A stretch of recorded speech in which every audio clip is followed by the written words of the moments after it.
Dominicans are great at a lot of stuff. Uh-oh. A lot of stuff. Uh-oh. I will sit here and say Puerto Ricans kind of got the chicharron down a little bit more. I stand with the I tell you, man, we're gonna get some fights going on here.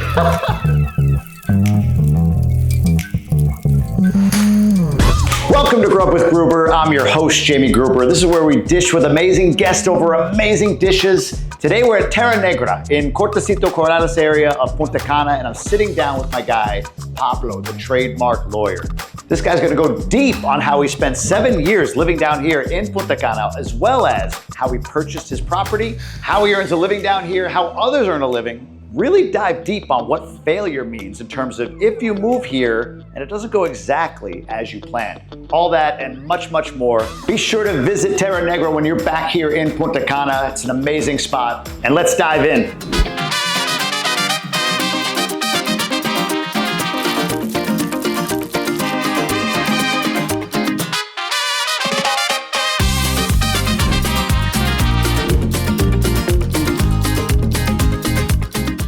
Of course. Ooh, those do look good. Hell yeah. I'm starving. Did you eat today? I had like breakfast, bro. Same. Like, I was gonna eat something for lunch and then I decided not to. Yeah. I was waiting. Usamos unos Terra Nachos, Terra Nachos. de cochinita, no, son de tinga de pollo. Tienen queso fundido de queso, queso chévere, Okay. crema agria, mexicana, casera, guacamole, pico de gallo, jalapeños y brotes. Gracias. Aprovecho. Gracias. Ahora You first. vienen unos guacamole, como ustedes gusten eso. Venimos con los guacamole en molcaje de chicharrón. Está bien. Para Okay. que disfruten eso ahí. I Está have bien, está chicharron bien. in there. I heard chicharron I heard too. And I was like, all right, whatever.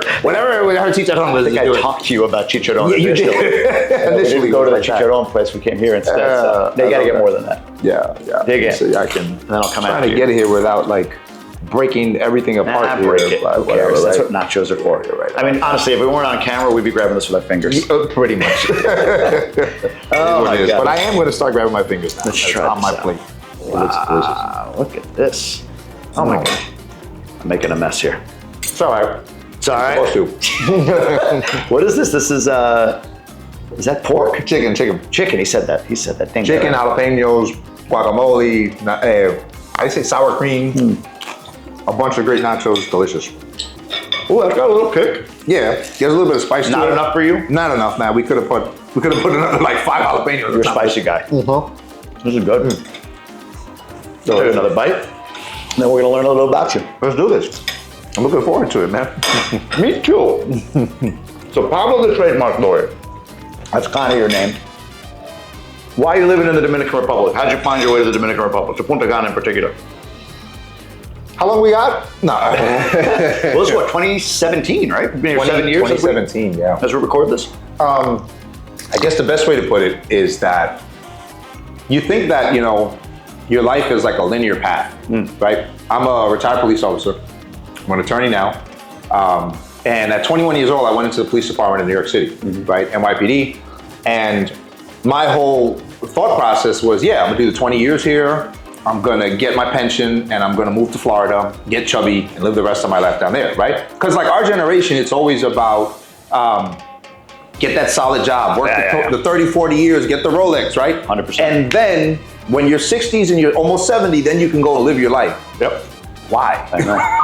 And That's crazy to me, So I had a couple of, incidents that led up to this change, right? I had a really bad car accident, unfortunately, when I was a cop, and that completely changed the direction of my life.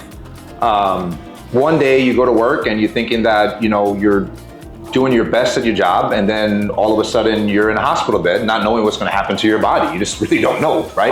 Wow. Yeah. And so from that moment, it just kind of like woke me up and made me realize, like, you know what? At that point, I was about 26, 27, so I was still young, and I was in the best shape of my life, playing baseball all the time. And then I went to having to relearn how to walk, right? So it really made me appreciate that, like, you don't know what's going to happen the next day of your life. And so through that journey, it got towards the end of my career as a cop where I said, I can't do this job anymore. Like, I was just physically, consistently in the hospital, always hurt, and just really had a hard time, and really had to sit down with myself and looked in the mirror and said, I can't do this job anymore because physically, I don't know where I'm going to be. How many years in was that? This was about, at this point, it was about 9 years when my body started to like really fail on So me. this is 9 years into your career. 9 years of my career. Oh, no kidding. It Okay. started to really like fail on me and I just couldn't do the job anymore. And so I said, you know what? Ooh, that's good. Perfect. That's, wow. There you go. Hopefully that's spicy. Yeah. Is that like salt? Gracias. Is that salt or is that like red pepper on the rim? That's fine. On the rim? About to put it on top of everything here. Sheesh. Well, we got to do the salud. Sí, sí, Salud, sí. brother. Salud. Thanks for coming. Good to see you. Yeah, you too. Ooh, that's good. I gotta find out what kind of tequila that is. Spicy and salty at the same time. This is sweet. I'm a sweet guy. Yeah, you're like Malibu. Yeah, you like this? He just gave me, that was like, when you see a cop looking at a brow, that's Nice a and scary spicy. look, man. That's a scary look. He's like, what the hell's wrong with you? what we're talking Malibu? about? Anyway, go ahead, continue. So you're 9 years in and your body's 9 breaking years down. in, body's breaking down, and I got to the point that I'm like, you know what? I need to leave this job. Whether or not it's on good terms or bad terms, my body is failing. I mean, I can't do this. So I went to law school. And, you know, my mom was an attorney. My father was music professor, music teacher. Both of them extremely educated from Ivy League schools. And I kind of felt like I was like lagging behind, right? Like, didn't have my master's, right? Barely, like I was a non-traditional student from the beginning where I left early to become a cop and really got all of my education as I was working a full-time job. So I went to law school at night while I was a cop in the daytime. So my schedule was crazy. Where like 4 to 5 days, I wouldn't see my wife. I would see her on Saturday and Sunday and that's it, right? Yeah. Ended up graduating, ended up passing the bar exam. And the plan was, as always, you know, we're retired from the job. And then I said, I'm going to Miami. This was the plan for 10 years. My wife and I were going to Miami, we're going to Miami, we're going to Miami. When we actually went to Miami to see the apartments and actually see what we get, I wanted more adventure. Like, it just wasn't for me. Everything was cookie cutter. And what year is this? Very expensive. We started looking in 2012. 2012, got it. We started to take that process and say, we went to Houston first. We were considering Houston. Why? Why Houston? Houston supposedly on paper has the most diverse population in the United States. I went there, I don't agree with that for whatever reasons. I didn't get that feel. A lot of cowboy hats or what? It was like you're either like white, black, or Mexican. That was it. When I grew up in New York, I'm from the Bronx, right, where my neighbors were from every single part of the world that you could think of. I mean, I've grown up with like Jamaican people, I've grown up with Dominicans, I've grown up with every type of Latino you could think of, with African Americans, with Jewish people, with French, like, so I know diversity, and that's what I was really aiming for, right? So we went there and I really didn't like it. Of course, Miami is Miami, right? So we down there in Miami, really loved it. But it got to the point that I just couldn't, I didn't know what it was. I didn't feel comfortable. I didn't feel like this was home or this was gonna be home for us. So my wife and I, we consistently came to Dominican Republic because she is Dominican, to visit her parents, to visit family, and we ended up in Punta Cana every single trip. So we're here in Punta Cana with one trip specifically, and we visit a family friend from her town. You come to resorts when you come down? We were coming to resorts in Punta Cana. Got it. Now, when we left the resort to see the family friend, this is what we were talking about. Yeah. I was in shock. Because I'm sitting here and I'm like, Punta Cana resorts, that's what you think of. Why would I ever leave the resort for what? I went to go see her family friend who was an attorney in Dominican Republic. Yep. Her husband runs a large business here in Dominican Republic. Their child was extremely educated, spoke 3 languages, has this beautiful house. And I'm sitting here and I'm like, why are we so focused on Miami when our friends here are living a great life in Punta Cana? And she tells me in Spanish, she's like, sí, tú puedes gastar tu chelito en Miami o tú puedes vivir aquí, right? Like you could spend your money in Miami or you could spend a lot less and have the same quality life. 100%. So we came here looking for something different. We just really wanted a different experience. And I'm Puerto Rican, right? My entire family's Puerto Rican. I'm from New York, I was born and raised there. But I grew up in an area of the Bronx called Marble Hill, which is really over the bridge from Washington Heights. Washington Heights is literally called Little Dominican Republic. Sure. So me and Dominicans, we have, you know, I'm used to the culture. Like that's no big deal. I've been hanging out since I was 14. I heard it in the Jay-Z song. Yes. Right. So like we you know, like there's no issues. I always say like Puerto Ricans and Dominicans, like we fight and we argue amongst each other. It's stupid stuff. It's like who has better mofongo, who has mango, totone, right? That type of color stuff. of potato salad. Right. Color of potato, you get it. But yet we always end up having kids together for whatever reason. I like that. That's just the way it works out. So I sat down with my wife and I told her, I said, we're not going to Miami. And she looked at me, she said, well, where are we going? Houston? And I said, no, we're going further south. And she said, where are we going? What are you talking about? I said, we're going to Punta Cana. And she looked at me like she wanted to slap me, like she didn't understand what it was. So it's really interesting because with her, it took her a year to get comfortable enough to the idea to move to Punta Cana, and with me, I was ready to go. Is it because of the parents? Yeah, I think it was just that, she comes from a generation where, my in-laws, they left Dominican Republic, right? They're from a town called Savory, right?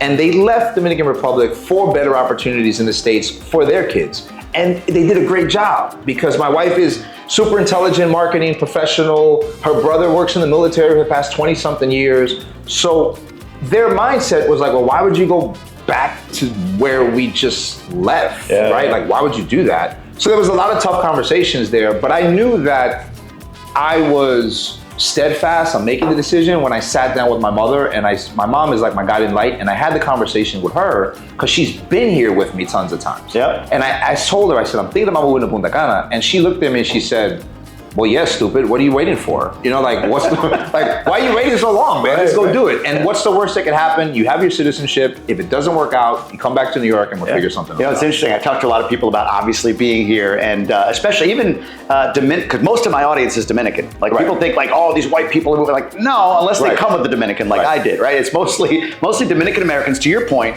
whose family either with them or before they were born immigrated. And now they've built a life, they make an income, and they're saying, man, I don't know if I love the culture of what's going on right now in the States, and I really love when I go down to DR. But when you hear Punta Cana, you think tourists, obviously. And there is a ton of tourists here. But you said it before, and it was a really good point. Resorts don't want you to leave. They want you to believe it's like resort, barrio. That's pretty much it. You leave the resort and it's dogs everywhere, and there's you can't flush the toilet, and there's bad water, which, I mean, not gonna have any electricity, not gonna have any water. Right. Just don't expect to even live a life. So when you left the resort the first time, you mentioned that you kind of saw wow, there's all this life here or whatever. That was 2012? 2012. 2012. From 2012 to 2017, when you moved here, what did you see that was different between two? And then I want to take it from 2017 to today, because there's just stark differences between probably those two eras. So definitely. 2012, when I got out of the resort, my main thing was that, well, we have family friends that we trust, that we know, right? The family friend literally, my wife's grandparents were best friends with her grandparents. So it's a long history, right? And I really love that, because a lot of reasons why I left New York was because I didn't really recognize the city that I grew up in anymore, right? To be honest with you. I grew up in a time in the 80s and the 90s in the Bronx, in Soundview and in Marble Hill, where it was literally the most dangerous time to be a New Yorker ever, right? And my neighbors were always there. My family was really saving me. My family was always there for me 100%. And I was consistently looking for that connection. But yet when I think I'd say maybe my early 20s, mid 20s, I really didn't get that experience anymore. I didn't feel that, right? And so we came here, and here you have all these people with lifelong lineages taking care of each other. And so what I noticed was just that it was a complete surprise to me, because I've come to the resorts all the time. The minute that we left, I actually saw, oh, wait a minute. And I did some research. I said, wait a minute, there's actually 100,000 people living in Punta Cana at that time, right? And I was just completely surprised by it. So we went to different neighborhoods, and I got a feel of I can kind of do this. I like it. It's at that point, it was big enough that you can still have a good quality of life, but not big enough that you have traffic. It kind of changed a little bit. Changed a bit. Changed a bit then. The Uber went through some shit. Yeah. So then it got us, so that gets us to 2017. Right, that was I went back home and I couldn't stop thinking in my head, here is a lifelong family friend that is not going to steer us in the wrong direction, telling us that she's a world traveler herself, telling us you don't need to go anywhere else. You can live in Punta Cana and have a great life. And so we started the research process, right? Figuring it out, what neighborhoods, where do you want to go to, understanding the different areas, understanding the price points, because we knew that we wanted to buy eventually.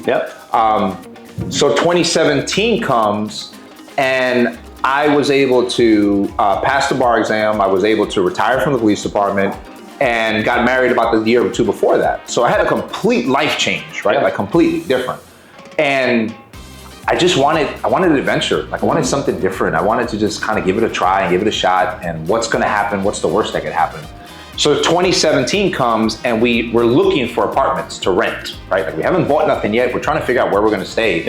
And we walked into our complex where we eventually buy. Cortacito? In Cortacito, in Corrales, in this area here. And we walk into this complex that is not done. It's just cement, right? Just literally that's all it is. And my wife walks in there in the apartment and she's like, we're buying this now. Just like that. Holy crap. This is 2017. So real quick, you were retiring from the police department. Did you hit the pension, the 20 years, whatever it was? No, I did it at 12. 12. I ended up doing 12. So there is a pension there, but it's reduced, obviously. Yeah, it's reduced. Correct? Yeah. All right. So you do that in 2017. You buy an apartment and it's not finished. So did you move and rent someplace until it was finished? When we moved down, we knew that the great thing about living here is that, in this area specifically, when we purchased the apartment that we now live in, we moved down the block. So we knew that the guy that developed our complex, he developed 3 complexes already in the neighborhood. So we knew, which is one of the things to be careful with here when you do buy, that we'll probably talk about later, but we knew that he had a namesake in the area. We knew that he had multiple complexes there. So we moved to his first one. We live there, but we can literally walk out of our house and see the complex that we were eventually gonna live in being built. Right? So we knew that we felt safe, we felt good about it. I love the neighborhood. The neighborhood we live in right now, like the way I always put it is that we're in the United States, so you're gonna get a neighborhood where it's affordable to live in, it's safe to live in, and I can walk 10 minutes to the beach. Like, literally, we can go to the beach right now if you want. You know, we're right down the block. It's right there, yeah. Yeah, it's right. It's like right there. You walked here. I walked here. Yeah, I live right down the block. Everywhere. Exactly. Everywhere. Right. And so let's talk about that change really quick, because when I moved here, I'm gonna have another one. Please do. When I moved here, the supermarket, which is the major supermarket here, which is called Jumbo, was not here. It wasn't there? No, it wasn't there yet. They were just finished. They were just putting the paint on to get it ready to come in when we moved. This restaurant that we're sitting in now, this entire complex was not here in 2017. None of it. This was dirt, right? So even I talk about where in my neighborhood specifically, which is maybe, I guess, 9 to 10 block, right? Around that, like a square radius of it. And even in that complex, if you walk across the complex about 4 to 5 blocks, I've seen 7 complexes come up just in the past 5 years there. No kidding. And then on top of that, just next door here, they're building 2 to 3 more. Like, it's so much just growth. And I saw that opportunity in 2017 to come here and kind of be a little bit ahead of it to get a good quality price. A lot ahead, and then more than I realized. Right. And then get a good quality price that we can actually, okay, now we own our home, right? And within the 5 years, we paid it off. So I owe it free. So you paid your house off in 5 years. We paid it off. Holy cow. So, was that planned, or it was just like, hey, we can afford to, so like just accelerate the It was a bit of a mix. What do you mean? Why pay it off early? Well, because the United States, you're so accustomed to this like 20-year, 15, 25-year mortgage. I just never wanted that. I never wanted to be tied down. Maybe it's my issues with commitment, but I never wanted to be tied down. I don't know, but I never wanted to be tied down to one property for 20 years. Yeah. I don't know what's gonna happen in my life in 20 years. I really don't, right? And so we had the option here to buy, put half of it down, and then say, you know what, in 5 years, we're gonna pay it off. And we did the numbers, and it wasn't that bad, we can afford it. So we went and we did it, and it was, second best decision of my life, right? First one was marrying my wife. First one was marrying my wife. Second one was moving here. Third one was buying the property, right? Wow. And it's just that it's to be 41 years old and own something completely debt-free, like, where do you where do you get that? Most places in the United States for sure, no.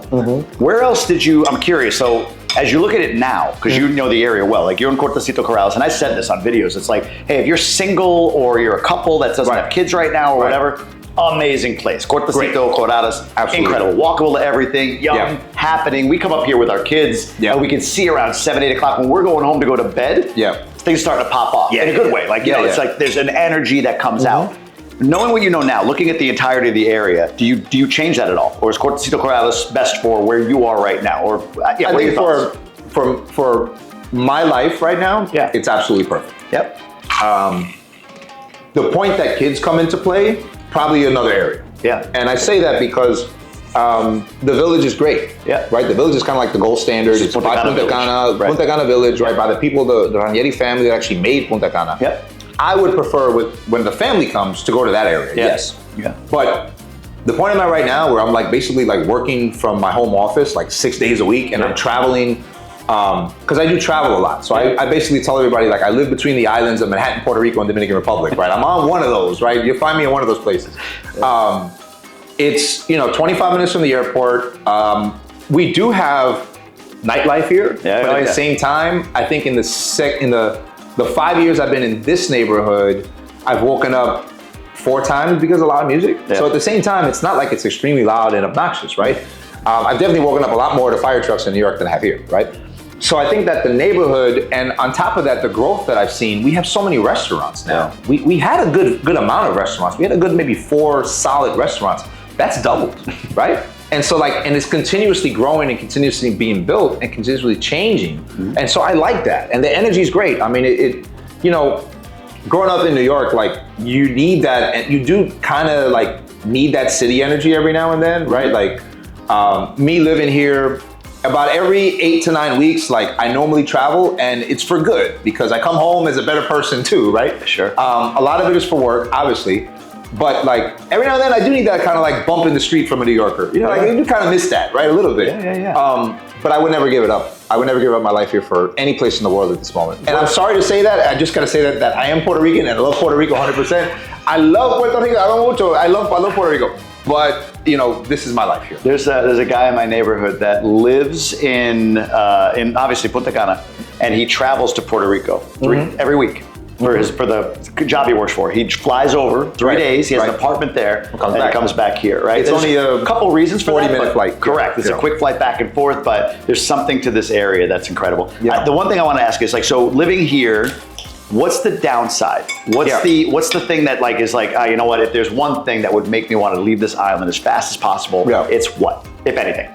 I'm gonna say the process, right? And I think we understand. I think everybody kind of says the same thing: the process, right? For me to pay off the car, right? Like we thanks to God's grace, we're able to pay off our car too.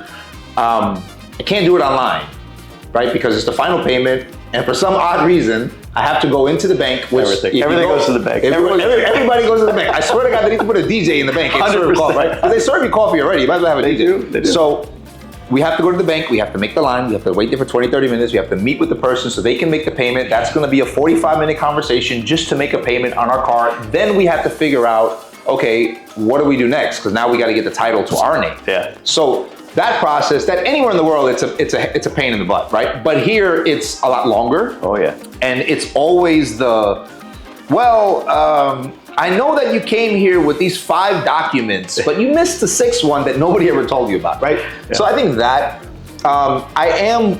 So I'm part of the Dominican Bar Association as well in New York. Oh, no shit. Right? Yeah. That's so cool. we meet every year with, we do what's called Dominicana Week, and we actually meet with the government. Like we meet with officials. We met with Carolina Mejia, who's like the mayor of Santo Domingo. Oh, wow. We met with Palizo, who's like the chief of staff, basically of the president, right? So we have a lot of these great conversations, and that came up. Where our goal with the association is to be able to get Dominican attorneys from here to actually work in the States, and in reverse, right? Like me as an attorney in the United States, I can't practice here because it's technically French law, and the United States is based off of English common law, so it's different, right? Interesting. So the process, it's like, well, we met with the government, we're trying to figure that out and get that done, but it's still like a 2 to 3 year process just to get that done, So things like that, I would say.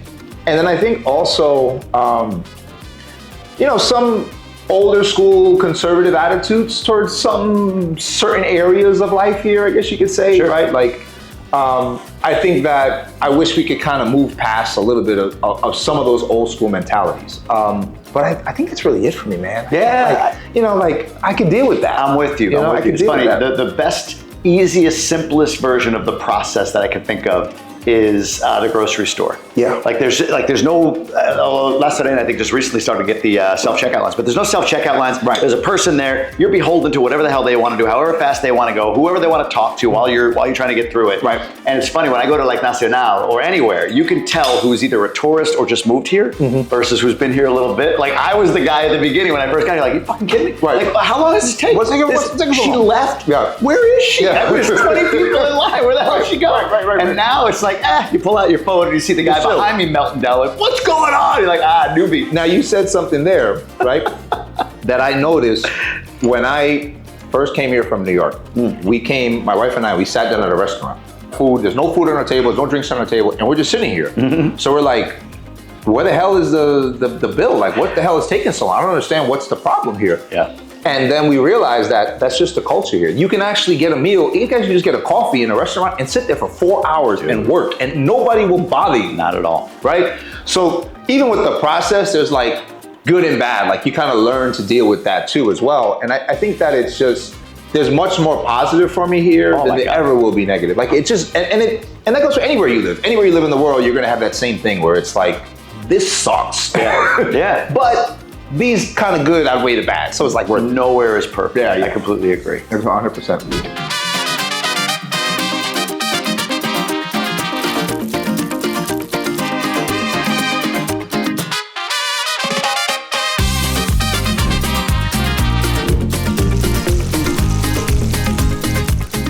This one we'll talk about what you do, your brand, all of that. All right, here we go. Wow. Chicharrón. One for each? Is that chicharron? Yes, chicharrón. Pico de gallo, guacamole, y totopos. Okay. Un plato. I love chicharron. See, I got you chicharron. Thank God. Plato para él. Plato para él. Sí. Chicharrón y el puerquito. Está bien. Para que vean. Ah, sí, sí, Para claro. que vean que es un chicharrón. Claro, deja de poner como así. Vamos rápido. Está bien, vamos. Mira, ay. This looks good. This does a delicious. All right, I'm diving in. I know you haven't played yet, but do it. I gotta have some what you gotta do, chicharron. bro. What you gotta do. Holy cow, this looks good. So there you go. I didn't lie about chicharron. No. Right, I said to you, like, hey, you like chicharron? You're like, yes. Yes. I think you said shellfish was the no-no. Shellfish. Yeah. I'm allergic to it, so I can't. I mean, I don't know how you miss on chicharron, right? Like, this is so good. Right. Well, you can't. I shouldn't. How do you want to do this? I gotta dig in a little bit more and get some more of this guacamole. Chicharron doesn't have the spice though, sorry. No, but it has a little more flavor to it. Chicharron is something I didn't know I needed. Does that make sense? Yeah. I had no idea what it was before I met my wife. You get surprised by it. And you're No like, idea oh, shit. that I needed it. Our lady that works in our house, Isabel, when she makes it, I'm like hovering. All right, is it done? Is it done? Chicharron done? Are we finished yet? Where is it? We back on? What's up? We back on? We've been, man. Oh shit, I didn't know that. We're just rolling. You're good. I got so lost in the food that I'm like, good. Wait, where are we? What's going on? This is gonna stay right on too. Jamie, We're I'm not leaving gonna this lie. on. I forgot I was here. That's good. That's what's supposed to be. Yeah. You're supposed to not know you're here. Just talk and share. I don't want you. I want you to ignore him and that and that. Everybody and around. and all of this. Everybody around. And just think through it. So I have an interesting perspective on chicharron that I'm going to share. This goes into the Puerto Rican Dominican fight, right? That your audience is going to love. Puerto Ricans we're notoriously good for our fried food, fritura, right? Especially pork. If you go to a place, it's a place called La Ruta de Lechon in Puerto Rico, which is a route, right? That goes up to a town called Guabate. When you go there, there's about 50 to 60 just lechoneras that you will find roasted pig, and they just sit there chopping it up for it, right? Like 50 to 60 of them. Yeah. And we do all types of stuff with this. Dominicans are great at a lot of stuff. A lot of stuff. I will sit here and say Puerto Ricans kind of got the chicharron down a little bit more, but chicharron son buenos también aquí. Don't get it twisted. I eat a lot of chicharrones here, but kind of Puerto Rico. I stand with this is PR. I stand with PR. I tell you, man, we're gonna get some fights going on here. Let's get some nonsense. I didn't know that was a thing. I knew like other things. That Again, remember. We fight with each other, but we end up having kids together. We love each other. I love Dominicans. 100%. I wouldn't be here, obviously. I'm Puerto Rican, but I have a cedula. I live here, right? So it's beautiful. Soon. But but chicharron is awesome. They do not so. There's a couple of places in the Dominican Republic. So when I grew up in Washington, I grew up in the Bronx, and I was living not too far from Washington Heights. But in my early 20s. you go to what's called the chimney truck, right? Like you come out of, right, so you come out of the club at 3 in the morning, 4 in the morning, half drunk, well, fully drunk, and then you go to a truck that serves you like this mystery meat, right? Like nobody really knows what it is, right? Yeah. But it's delicious, especially at that time in the morning. It's so good. Yeah. So I do think that in Punta Cana, there are a couple of places here or there sprinkled that have it. I wish there were more, right? And then on top of that, like, there are some great restaurants here, 100%. You can have international cuisine. Yeah. Which is what I love about it. Me too. I do want to see more Dominican restaurants popping up of good quality. Right. I really do want to see Isn't that the crazy? And that's one thing. If you were talking about in the last segment about Punta Cana, one thing, Punta Cana specifically, Yeah. there's not Dominican, well, there are, but there aren't like a massive Dominican restaurants. No. They're everything else. There's Indian, there's... And it's like good enough. Yeah. But like, I want like... I agree. Like if you go not too far, you go about an hour from here, La Romana, to Shish Kebab that we were talking about. yeah. Absolutely delicious Dominican I love it. food. One of the best I've ever had, literally. In Punta Cana, there's a couple of places that do it good enough that you can enjoy it. Agreed. But if I want good Dominican food, I go to my in-laws' house. Yeah. You know. I was gonna say. Well, you know, I haven't tried that. We go to Higuaín. Right. Exactly. My wife's family. That's where we get our... That's we go funny. see her. We go see them. Right. That's amazing. Right. We were talking before. I want to get into, as we go through this segment, like kind of the business side of it. So let me start the question with this. You've been here a while. Mm-hmm. You work virtually, obviously, with your practice, and you travel a little bit for it. Right. The number one question I get: how do I make money in DR? Right. What have you seen, or who do you know, or what are you seeing that? Because I know, like, I have this like kind of personal brand podcasting business, and there's associated businesses with it. That's how I earn here, and I can do it from anywhere. Right. But what are you seeing that people are doing here to earn money, whether it's virtual or in country? Because you've been here a while. So there's a couple of things I've seen, right? The trick to, I'm not gonna lie, like the trick to living here is to bring in dollars from outside. I may get some hate and slack for that. Income hacking. Income hacking. It's very true, right? It is the easiest, most effective way 100%. to earn US dollars, Canadian dollars, and spend it here. And spend it here and live here, right? A great life. 100%. Living here in Dominican Republic, what I have seen that works the most are two things. One, it's vacation clubs within the hotels. That's a very, I'm gonna say difficult industry. Sales? Like sales. Selling that? Selling vacation Oh, I know a clubs. dude that was I've making seen $700 grand a year. Exactly. A Dominican. But here. They gotta be there 6 days a week, working 12 hours. 100%. You have no life. That's all you got, right? I had a couple of friends that done, exactly, they live better than me, I'm not gonna lie. Make a good living. But they were never home. Yeah. So the hell with that. Yeah. The other half is real estate. Real estate is gigantic here. I mean, I even just looking around from the window of this complex, of this restaurant, next door it's, I don't know, maybe 60, 70 apartments or something like that. That wasn't here. They built a second one after that. There's a third one being built behind that. Down the block, there's a whole nother one being built. So the opportunities for you to grow in real estate, and I'll tell you like this, a really good friend of mine that was actually my gym trainer here, Pedro, shout out to Pedro. Pedro, I gave him some advice, right? Pedro's like in his mid-20s, right? Mm-hmm. And he was doing the gym training circuit, and he was worn out. He was up at 6 in the morning every day training people to 9 at night, and he just was like, I can't figure this out. He got into selling real estate, right? Pedro now owns 3 properties. Nice. Pedro has been international to Spain, to New York, to Punta Cana, to Colombia, to Miami. Like, he's been everywhere with the real estate company called here Punta Cana Solutions, right? So I tell people that if you're gonna move here, those 2 areas will make you money living here. Right? A lot of people that I know that have moved here that are not in that world are mostly bringing money from outside, from like marketing or tech or social media or like that kind of area that you can live Working digitally. for somebody or Working doing for their somebody. own thing? Working both. I've seen both, where some of them are like entrepreneurs like you and me, right? We're sitting here and we're building our business and our brand living here, but a majority of the funds are coming in from the States, right? For me anyway, right? Same. And so the thing is that I've seen that where a lot of companies like social media stuff, right? Like the tech industry, developers, right? I know a few developers in the area that are making some really good money, and they're developing for some of them in Santo Domingo, but they're also developing for tech brands in Miami and in Florida. My wife, she has a marketing company here called Ciruela Media, right? Their brand, their clients, the majority of their clients are from Miami.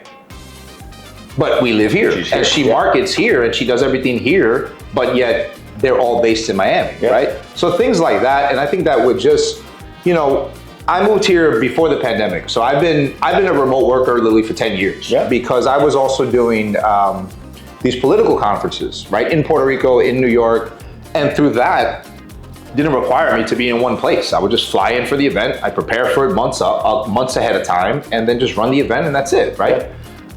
Living here now, I think that we're in a world after the pandemic where you can live that remote lifestyle and have your base here and just bounce back and forth when you need to travel. Yeah. Right? I think that's something, I get a little bit of a binary question in that, like, well, how do I make money there? And it's like, well, you can do these things in the States. You can be in sales, you can be in tech, you can be in something, right? I even know a woman who's a physical therapist.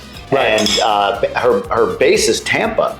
She's here, but she has to go back every, say, 3 to 5 weeks, depending on the month, right? Like every 3 to 5 weeks, she's got to make a trip back to do something in person. But otherwise, she does like telemedicine and or records reviews and that kind of stuff. Like she's found a way with her skill set to be able to do it mostly remotely. But there's a cost incurred of I'm going to have to fly back on her dime. Company's not going to pay for that, right? To go back and forth.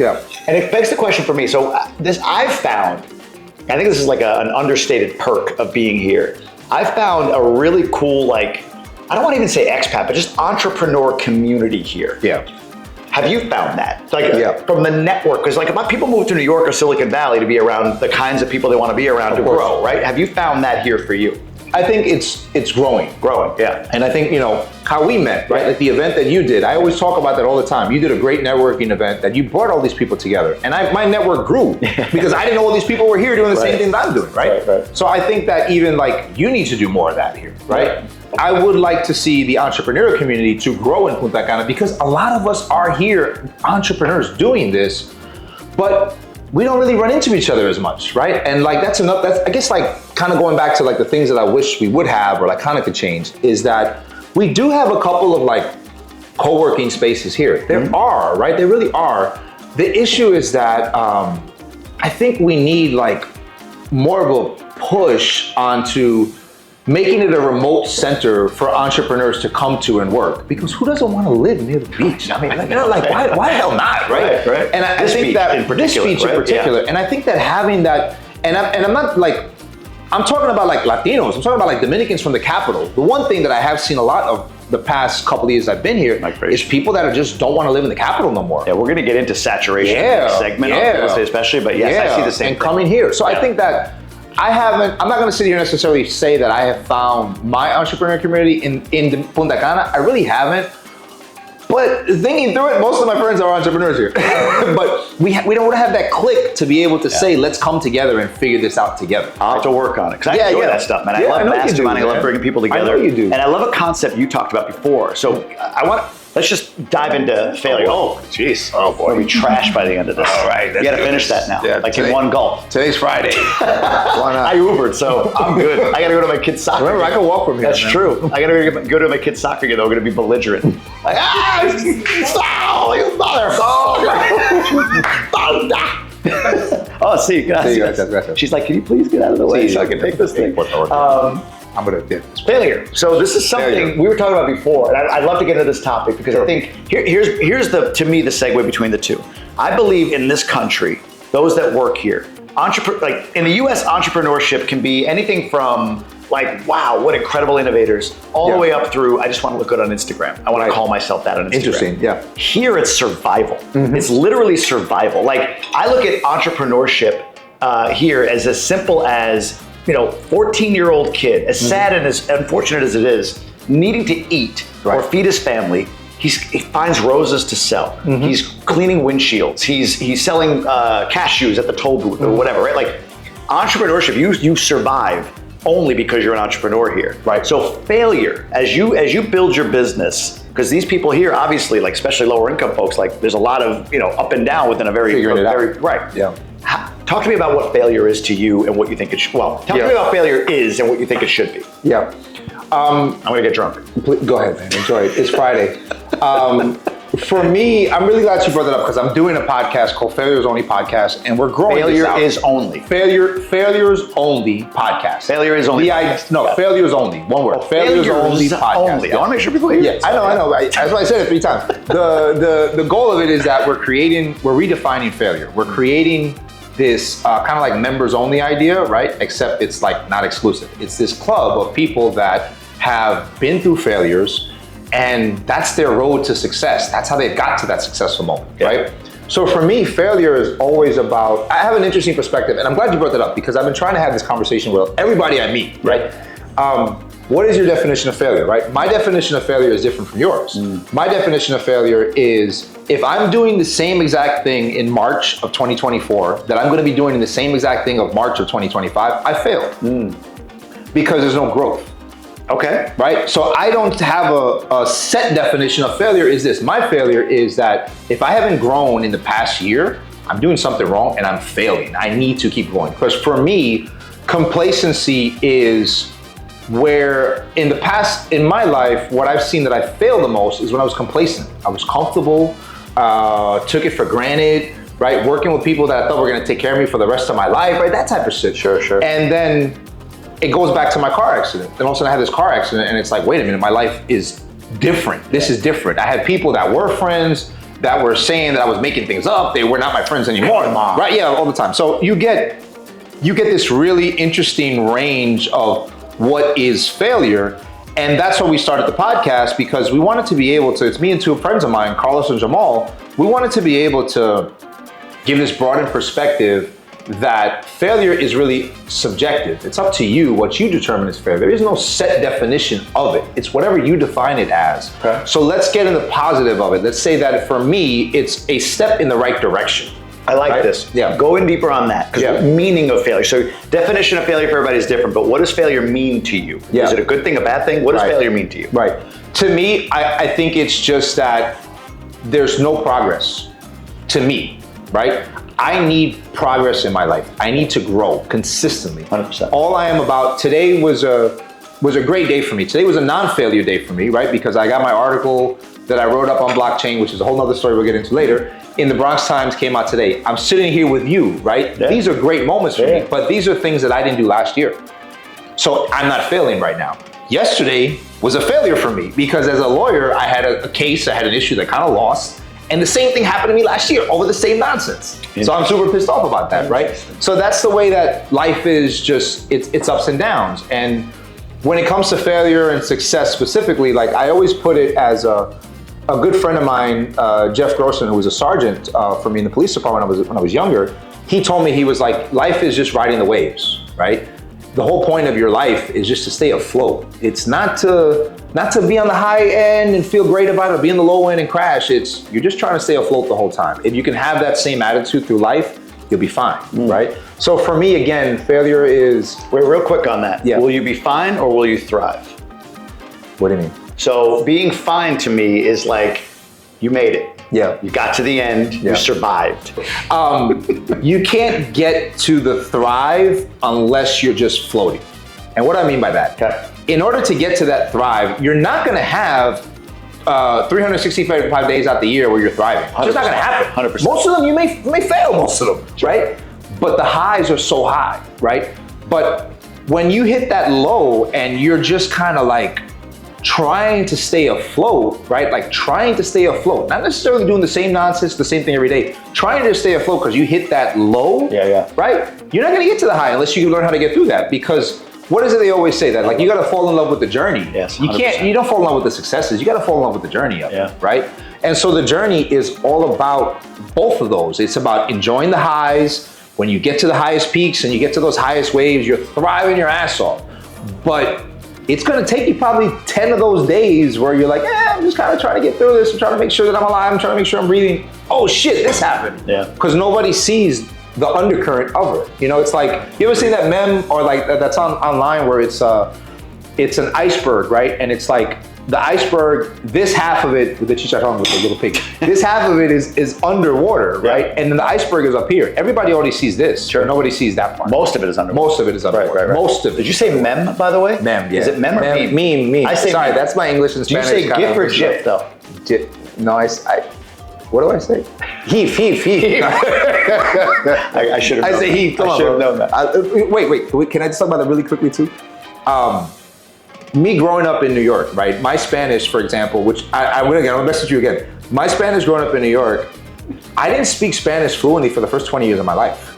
This is new? I mean, relatively? You didn't just grow up with Spanish? I grew up in Latin culture. Sure. But I'm Nuyorican, what they call, which means that New Yorker born in Puerto Rican born in New York and raised in New York, right?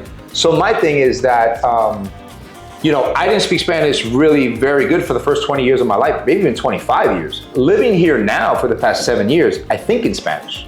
So I get stuck in between words where I will go to conferences. I was just in New York in May in April for a really big crypto conference, and I wasn't so used to speaking English for so many days. Interesting. So it's really just kind of like even in your day-to-day, your business, are you mostly in Spanish? My day-to-day is a mix because I do have a lot of clients that are Latinos that prefer to speak to me in Spanish because I am a tech lawyer, and as far as Latino lawyers go, we're less than 6% of the entire country. All the lawyers of the United States, we're only less than 6%. Yeah. So all the Latino clients hear me.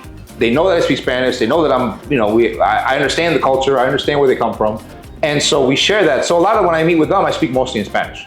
But I would say like half of the clients I speak to are in English. Yeah. I had to find a way there. My days are all English. Yeah. So my Spanish progression has been very slow. Yeah. It's funny though. I notice myself naturally doing like nothing crazy, but just like little sounds or little words or whatever in Spanish. Yeah. I remember I went back to the States, to Boston, we're at my sister-in-law's house, and I walked out and there's a mailman across the street and I was like, hola, buen dia. I said, he looked at me like, and he's looking at me like, dude, who are you playing with here, right? Like the whitest dude ever. I love that. You do get into it, right? You do sort of kind of come. I'm gonna give you a tip. Yeah. All you got to do is just listen to Bad Bunny in your house, and you'll be fine. Just don't do it with your wife, because if your wife is a little conservative, Bad Bunny says a couple things she might not like. She doesn't care. She'll enjoy it. On this topic of failure, and what you said about like every day is not up and to the right, essentially. Every day is not amazing. Every day is not a winning thing. Yeah. I learned this I always say this in my day job. When I had my day job as a big executive, making all the money and whatever, I had 40 really cool days a year in that job. 40 days. It was 26 paychecks. There were about 10 days a year that were off for me, just like not kids' appointments or going to a recital, but just like 10 days just for me a year. So that's 36 days. Then there was bonus day, there was equity vesting day, there was equity award day, and there was raise day. 40 days a year. In exchange, there were 325 days a year where I was miserable, or at least maybe just floating. Maybe floating. Flip it, I leave my job. There are 40 days a year, to your point, or more, that are terrifying. I'm not sleeping. I don't know what's gonna happen next. Holy shit, are we gonna make the rent or whatever, right? Like all of that. But in exchange for that, I get 325 days a year where I'm at least in my lane. I'm in my element. So what I've learned in that journey around failure, this is my take anyway, is I like how you said reframing it or changing the meaning around it. So failure, I mean, if you think about all of the institutions that we have going through primary school or whatever, school, like 17 years of high school and college, although I didn't finish college, but say you did, 17 years of high school and college. Failure is like a scarlet letter. It's an F with a red circle. It's a branding. It's like you're an F summer school, student. night school, which I did both of them, by the way. Exactly. Detention, like failure is not appreciated. No. Then you get into a corporate life where you get a job or you're a police officer. Again, failure is like, hey, did you follow our process? No? Then that's why you failed, and fail is bad. Like, don't you go outside of our process. What I've learned in the world of entrepreneurship in the few years that I've been in it is failure is something that you need to get to fast, and then when you do, you celebrate it, right? It's like, I figured out not the way. Great. Excuse me, I can move on to the next step, or whatever the case may be. Does that resonate with you when you think of rebranding failure, or am I thinking about it maybe a little bit differently than you do? I think it's just part of the journey, bro. Yeah, right. Part of the journey, riding the waves. Yeah. Failure so I have a lot of clients in the tech industry, right? I do trademarks, I do intellectual property. I started my career as an attorney in the blockchain, in crypto, where my first job as an attorney was with this company called Block Asset, right? I had to figure out how to get Muhammad Ali's intellectual property rights onto the blockchain so he can receive royalties for this digital art that we created with him, right? So talk about a lot as going into as a young lawyer. My thing is that failure with all of these founders that I meet in the tech industry, at this point, I probably consulted like 100, 150 of them, right? At this point. It's always, we gotta fail fast. The ones that are successful, we gotta fail fast, we gotta do it as soon as possible. We gotta learn from it, move on, fail again, learn from it, move on, fail again, learn from it, consistently going until we get it right. It's progression. Right, it's progression, exactly. But every failure, you're learning something. 100%. Right? It's not like, oh my God, I failed at this initiative that we had and we didn't learn anything from it. If you didn't learn anything from it, then it is really a failure to me, right? But moving on from that, it's just a part of the process, bro. Like that's all it really is to me. So I've had a lot of failures. I've lost companies. Like we were talking about it earlier off camera. Like I've lost companies before, lost a lot of relationships in my life, right? Just friends that I don't no longer speak to anymore. But at the same time, like I'm literally the happiest I've ever been in my life. Yeah. So well, I want to make this relevant to like those watching that are thinking like, oh, how does that affect moving here or whatever? Yeah. But before I do, there was one guy I interviewed for my regular podcast. His name is Colin O'Brady. He's like the record, dude, he climbed every peak in the United States, all 50 states, highest peak in like 12 days. That's crazy. Or something. Yeah. And he did the 7 summits of the world in like 4 days. So Everest, Kilimanjaro, like in 4 days. He just flew, like crested one, down, flew to the next one. Amazing. Insane. He holds all these world records.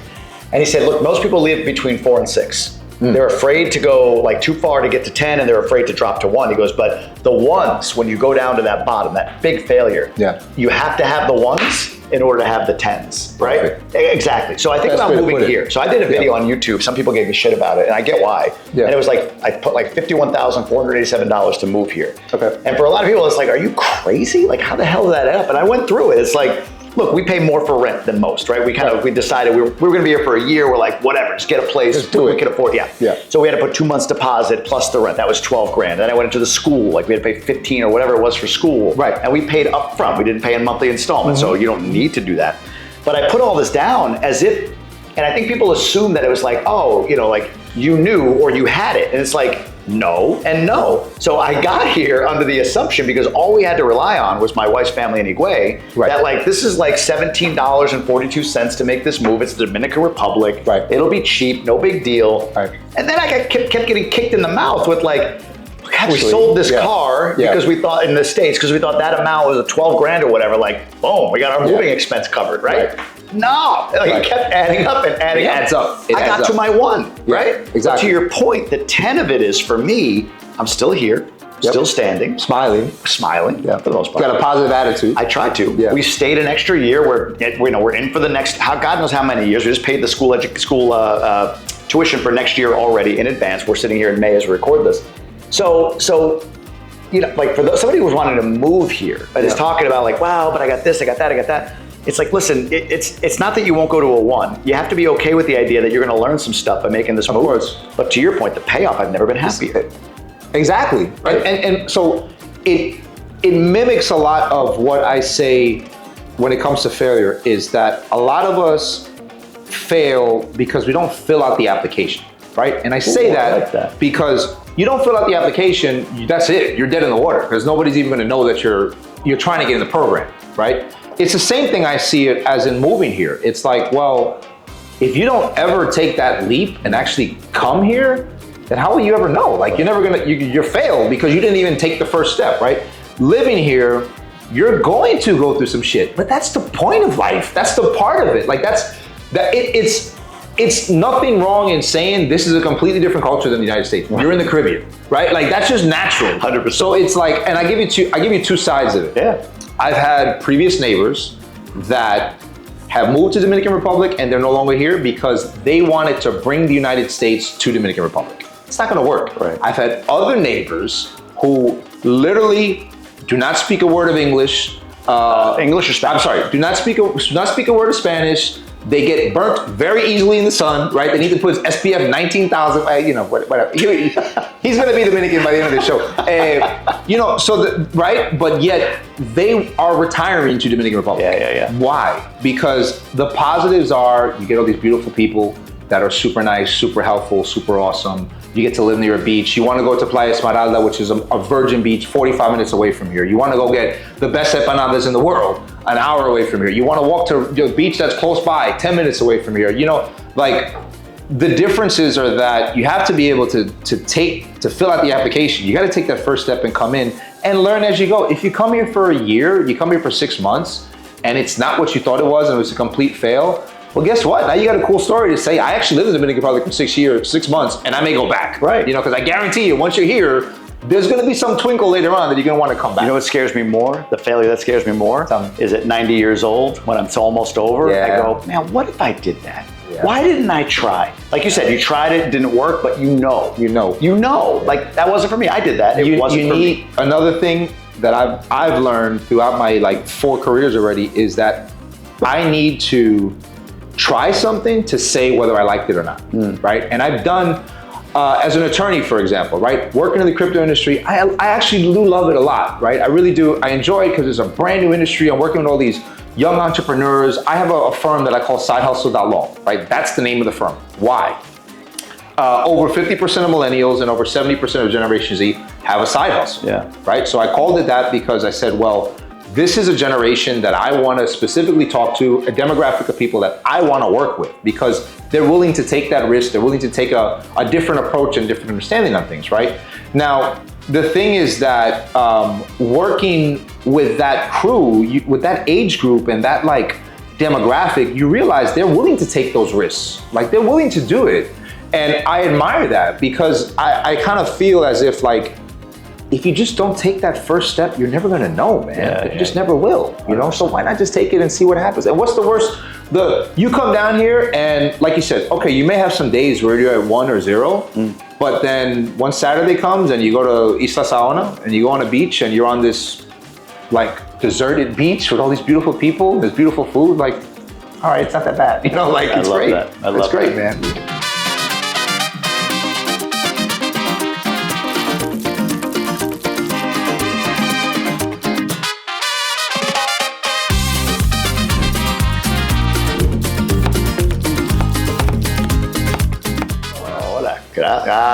The tacos. Tacos de birria. De birria. Oh, yeah. So perfect. Esta es un carne de res. Meat. Va marinada con Es cabra, ¿sí? No, meat. Just meat? Oh, okay. Marinada con especies y lo que viene en esta zona es el mismo caldo de birria. Okay. Se le agrega It's un like poco de the queso. sauce of the meat.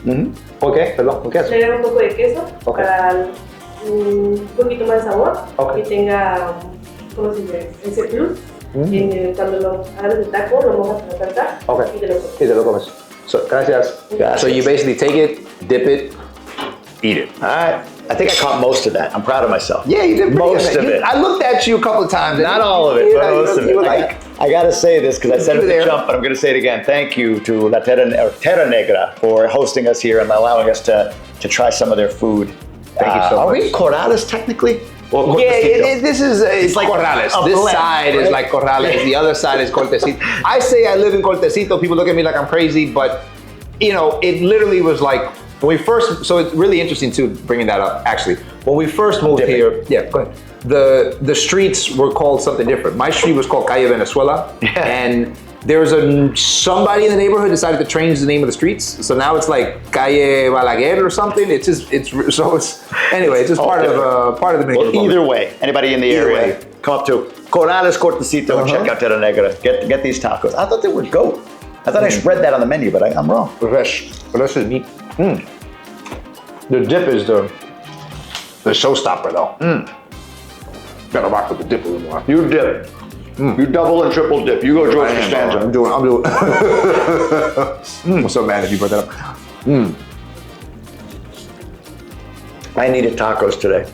I like the onion. You know, like when you get a good little piece of onion that just kind of crunches with the rest of the so flavor. see, one thing between Puerto Ricans and Dominicans, let's go back to that.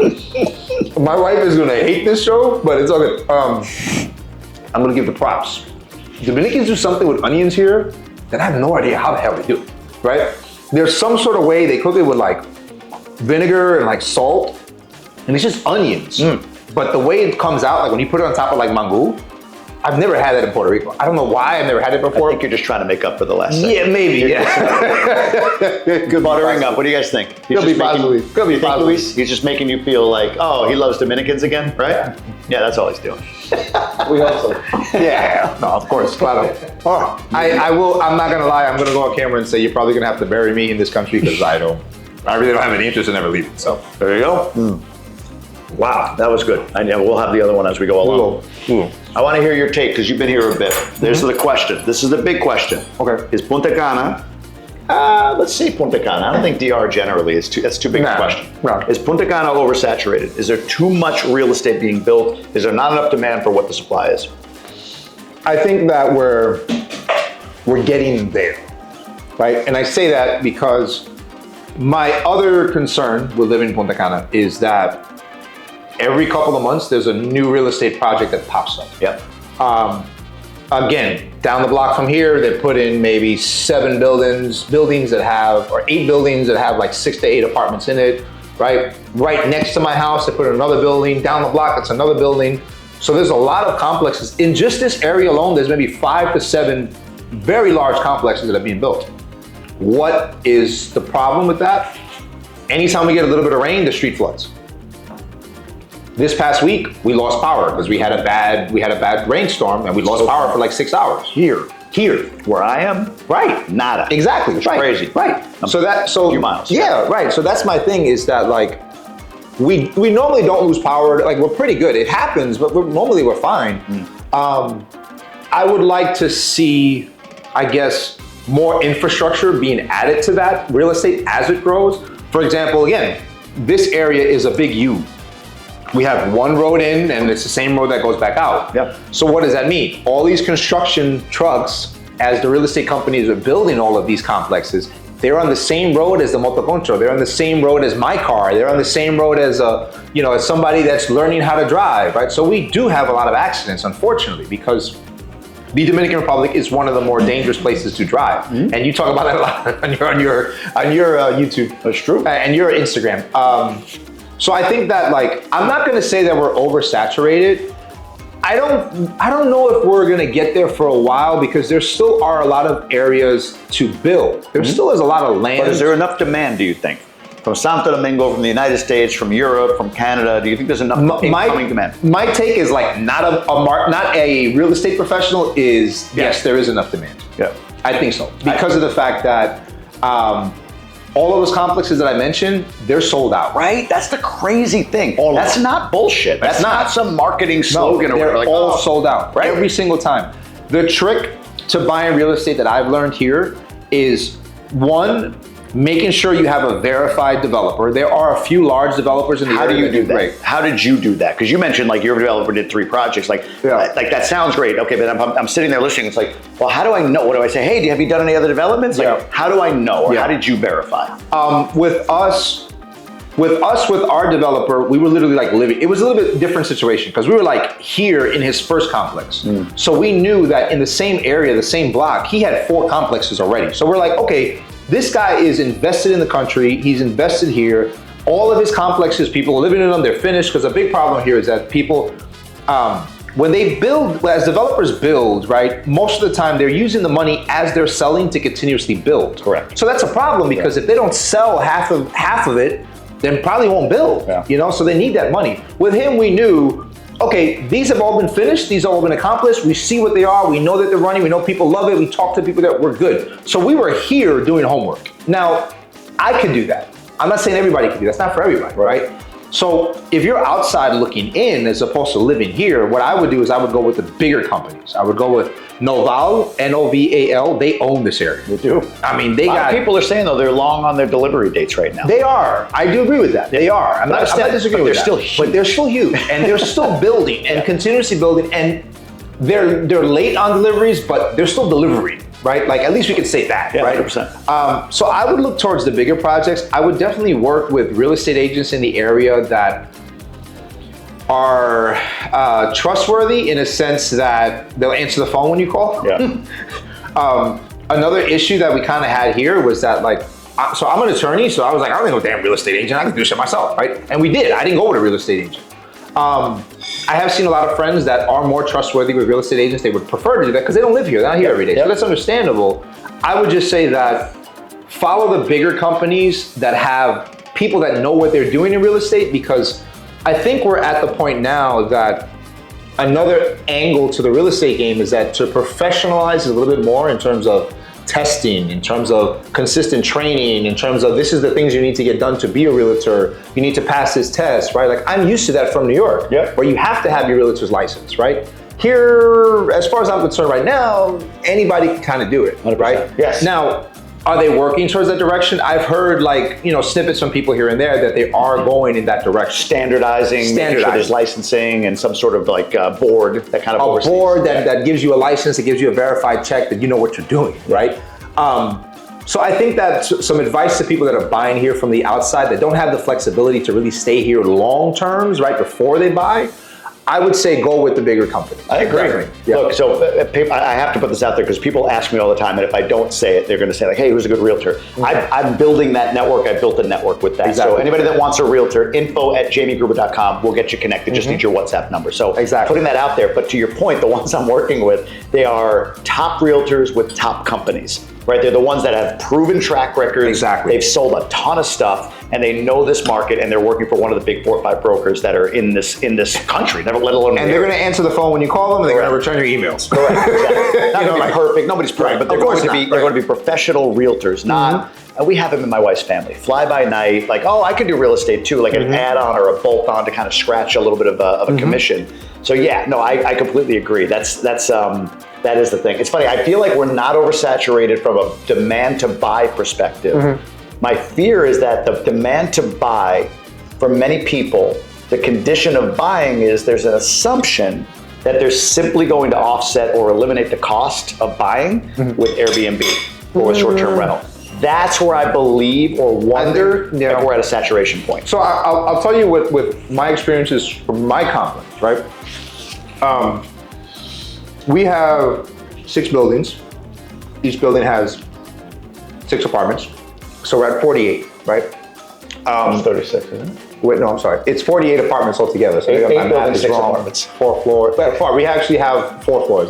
Sorry.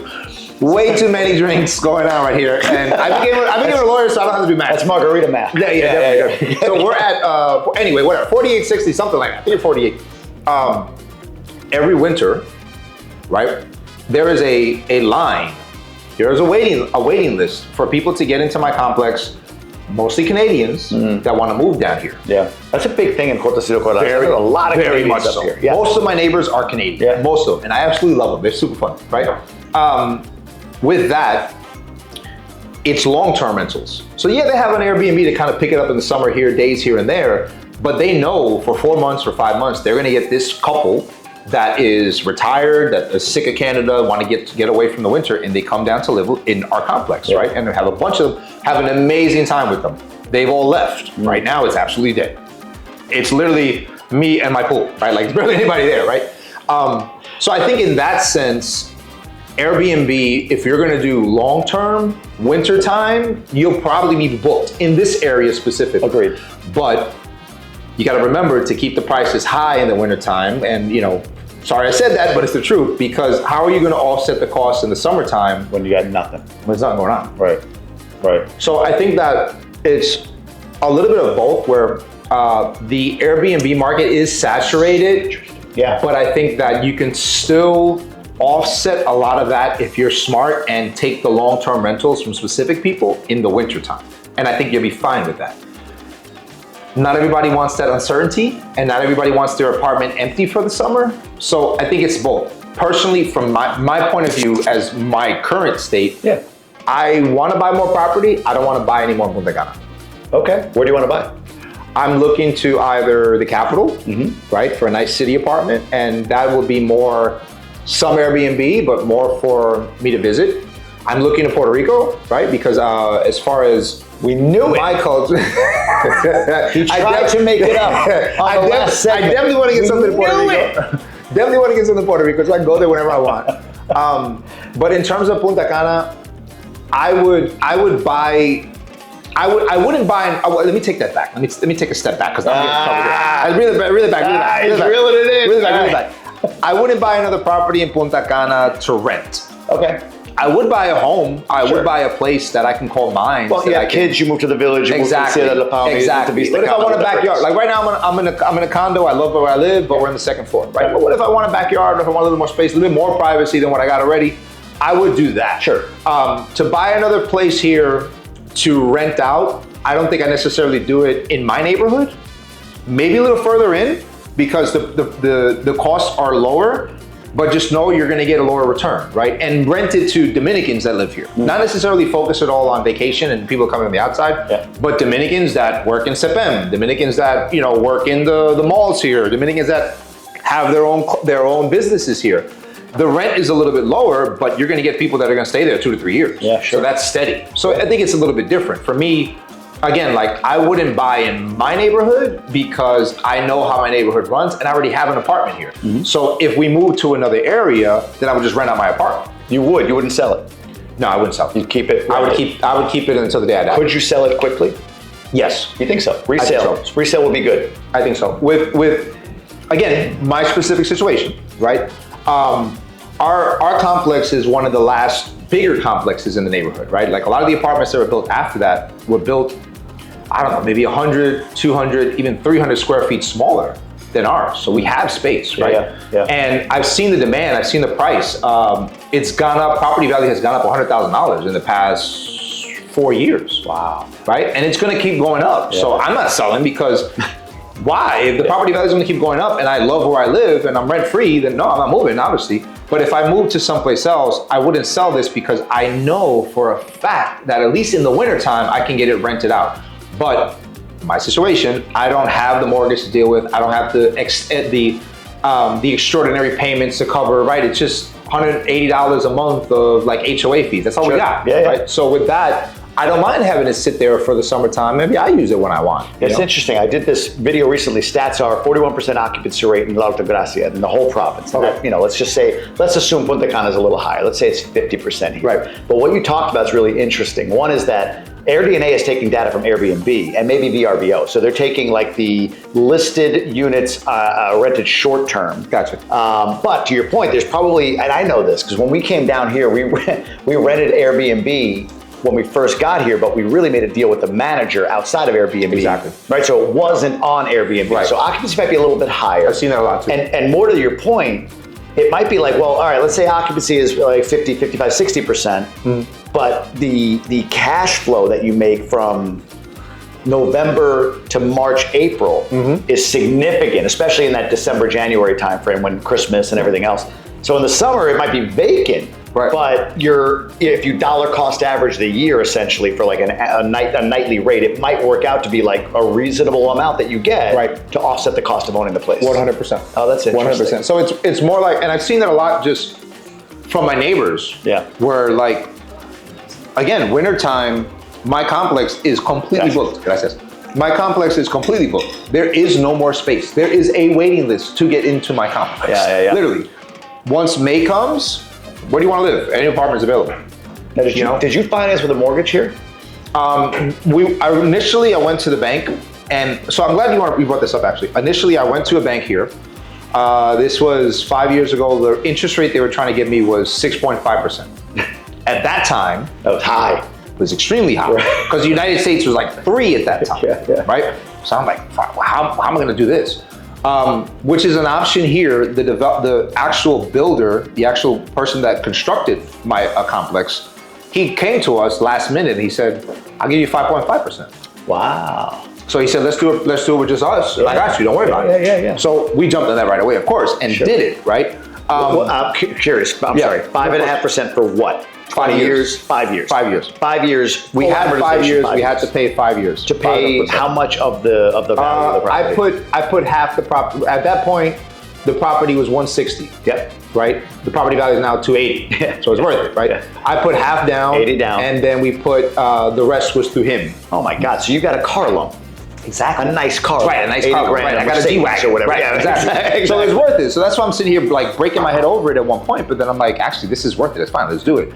Now, shift to 2024, and the interest rates, I believe, now in the United States are like 6. 6, yeah. 9. So they're actually higher than what I have in my home now, which is crazy to me to even think about that. Yeah. Because credit is not necessarily, from my perspective anyway, credit is not necessarily really a thing here, right? It's more like you got to pay in full, and if you don't pay in full, we're going to interest the hell out of you. Correct. And we're going to make it in a shorter term because it's a lot higher risk, right? Just because people unfortunately don't earn as much here, right? So I understand that. But again, just thinking back on it, I wouldn't have done it any other way. Yeah, no. It's smart. And it's funny. I remember when I got my first home in 2005. Okay. Right? Dates me a little bit. It was 6.25%. Where? Upstate New York. Okay. Elmira, New York. Like, Oh, no way. Way I'm upstate. very familiar with Elmira. oh, are you really? I'll have to talk about that. But 6.5% or 6.25% was the rate in 05. And when I told people at work that, my coworkers, they ran to the bank to refi. Right. Like, you only got 6.25%? So it's funny, we went through this lull, this period of 2.5. Like, I think my house in Michigan, It's crazy. we're under 3. Yeah. I think we're under 3. So it's like, we haven't sold it at this point because it's like, I mean, the debt is an asset. My mom has an apartment right now in Manhattan, the Lower East Side, and it's like 3.1%. It's stupid. And she's like, why would I want to get rid of it, but at the same time, like, So right now, I've said this, like we got quoted, I think it was somewhere between 7 and 9%, and you can get 7 to 9% here. 7% is like 1 year fixed, then it becomes variable. Right. 9% you get a little bit more, like, you know, longer term fixed debt, like 3, 4, 5 years or whatever. Right. But a guy messaged me and he's like, hey man, you said 7 or 9, I got 14. I'm like, did you do it in pesos or dollars? What the hell? He's like, oh, pesos. I'm like, got to do it in dollars. That's the other. US dollars you can do between 7 and 9% as we record this. That's right?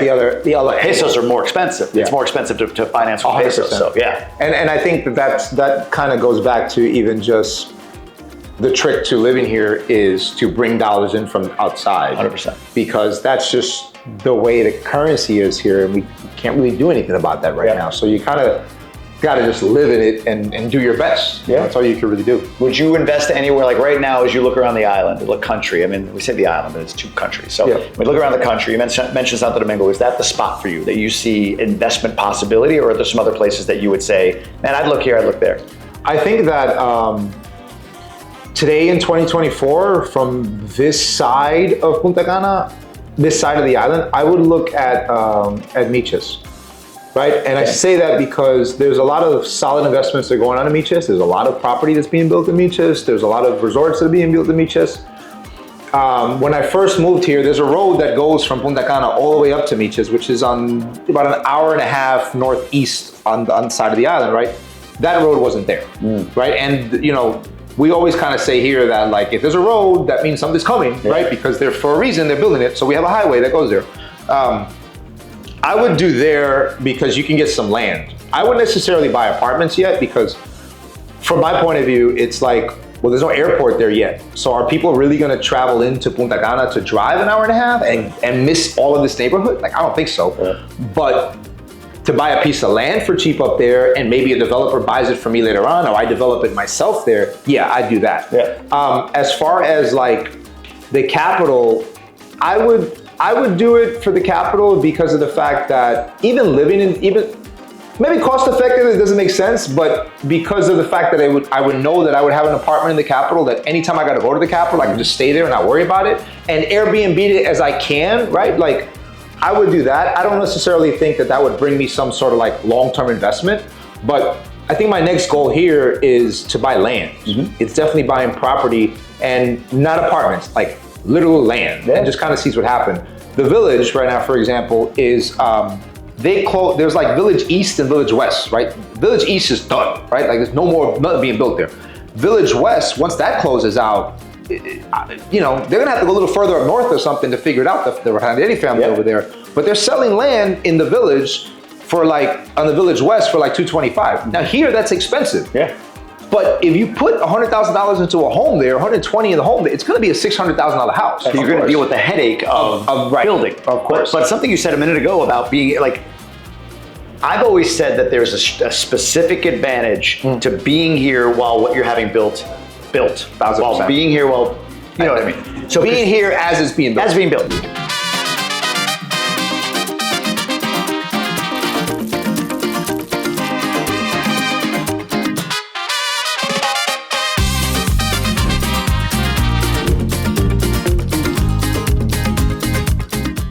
For you, what did you along the path of it being built, your apartment that you live in now being built, were you able to stop in? Did you catch some things? I was a pain in the ass. So what did you see? Well, look, I think I was a pain in the ass. No fault of well, I shouldn't say no fault of the developer. Like, look, the developer's gonna do what they're gonna do. If they see the costs are gonna increase, they might be like, you know, I always get on outlets. People are always like, you're always on the outlets, but like, there might be only one outlet in the corner. There's not one there, and there's not one there. Yeah. What did you see that might be a shortcut they were attempting to take or whatever? Like, what did you catch?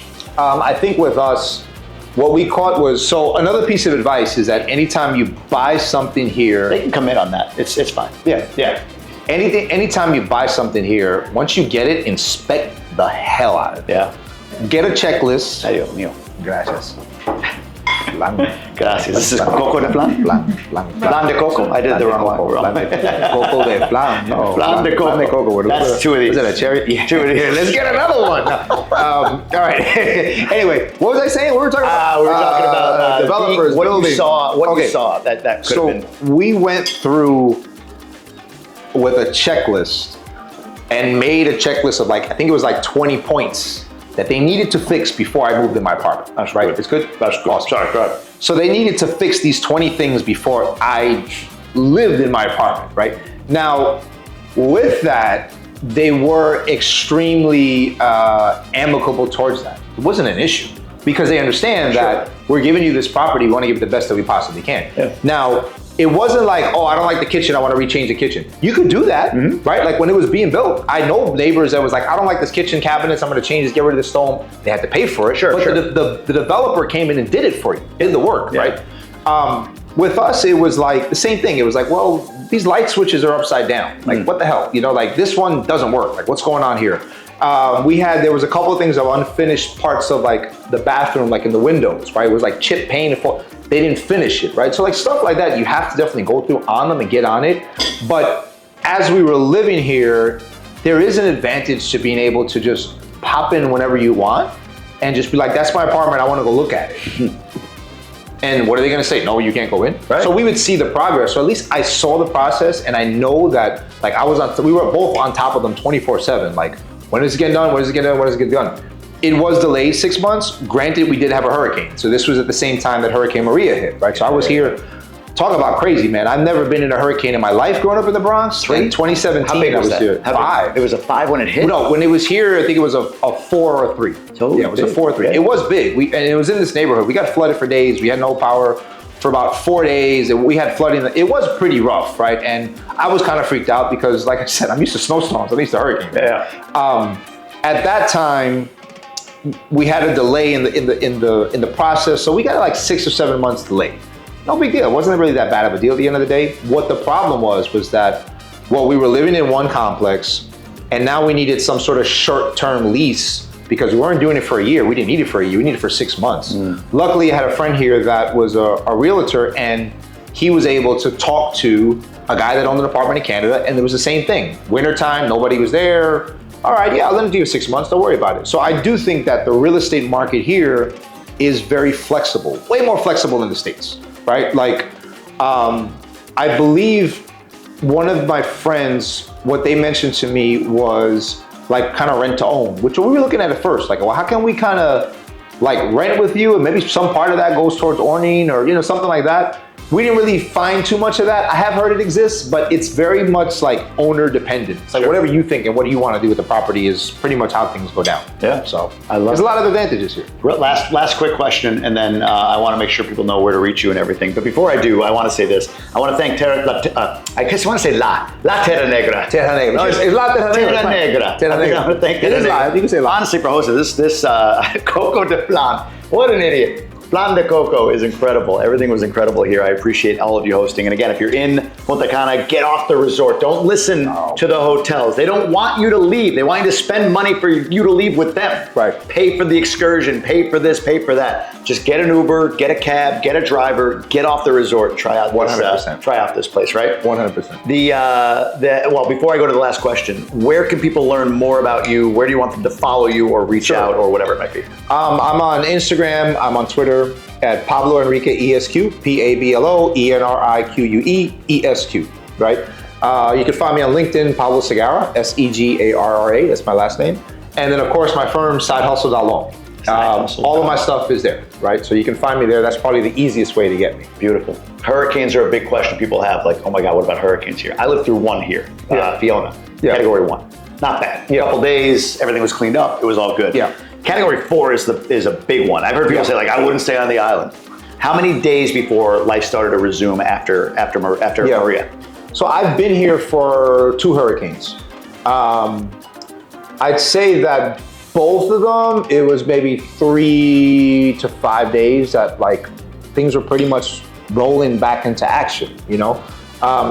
Maria, because of, unfortunately, Puerto Rico took such a large hit. So let me take a step back really quick in terms of geographically, so people understand too, that all of the hurricanes come from the east and they come this direction. Puerto Rico is right before Punta Cana specifically, right? The mountains of Puerto Rico take it and they take the brunt of the hurricanes and they go north, right? So like normally we don't have any hurricanes. If you see it on the map that the hurricane is going under the island of Puerto Rico, we're gonna get a direct hit. And that's very few. I've been here 7 years and we only had 2 of them that have like including really the ones, Fiona? Including, yeah. Fiona and Maria. Fiona and Maria. That's it. 7 years, that's it. Now, Maria did a hit. There was a lot of flooding, right? Obviously. Fiona for us was maybe a little bit worse because it didn't move. It didn't move. Yeah. It stayed here. And so like my complex, like a lot of complexes here, the balconies are made of glass. So the biggest problem was that a lot of the glass was broken. We did have like, I think it was like the estimate was like $120,000, $130,000 worth of damage to my complex. Wow. Yes, so we did get hit. But at the same time, like it was a rough couple of days and that was really it. Like we're back to normal and things, Wi-Fi's up, electricity's up. All right, the AC works, I can do work. I'm fine, I'm good, you know. Other parts of the island are not so lucky, right? Obviously, because you have a lot of people that live near rivers here in the island that, you know, unfortunately that's all they can really afford. And so the water will come up and take away their home. Igwe. My wife knew of so many people that lost homes. Of course. By the river. Of course. So I gotta give a shout out to my cat Oreo. People are gonna make fun of me with this, but Oreo, both of our cats, we rescued both of them. I have 2 of them, right? Oreo, we rescued him from Hurricane Maria. Why? Because Oreo, we went to a clothing drive in El Seibo, which is where my wife's family is from, because the people near the river of El Seibo lost all of their homes in Maria. We happened to get there and my cat was in like the plaza, like running around bothering everybody. He was mad cute, so we picked him up and took him, right?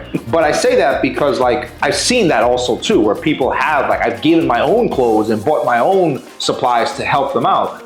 Are those hurricanes far and few between? Yeah, my mom, so my mom used to be deputy mayor of New York, so that's probably a surprise. No kidding. Under Giuliani, she was the first and only female Puerto Rican deputy mayor in New York City's history under Giuliani before he went crazy. Yeah. So she was there with 9/11. She was there with like when it was literally the most dangerous city in the world, right, in the United States, and she led the charge for a lot of these hurricanes in Puerto Rico and Dominican Republic for the relief efforts. Yeah. Right. So like, we're very familiar with what that looks like and what that process is, and it's gigantic. But as far as like this side of the island goes, like it's not a concern. That's good like, to know. It's there, but it's I'm 2 years. Yeah, so I'm wondering like when's the next big hit? And I've talked to people like, oh my God, at 4 or 5 you have to leave the island. But interesting to hear with Maria. I mean, like you said, it's terrible, but it's bad. Like again, it is bad. It's a scary night. Yeah.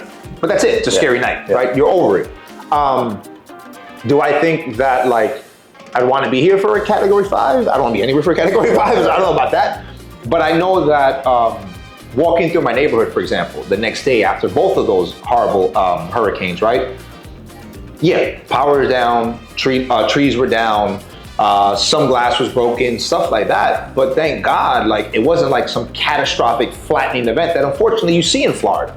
Right? When you go to like the States and you see these hurricanes in Florida, it's like the land is flat. Yeah. I've never seen that here in Dominican Republic. Right. But my family has lost their home. My wife's family has lost their home with Hurricane George, which I think was in the 90s. Mm-hmm. But again, that was a wooden home in an area that was, at the time, that's all they can afford to build.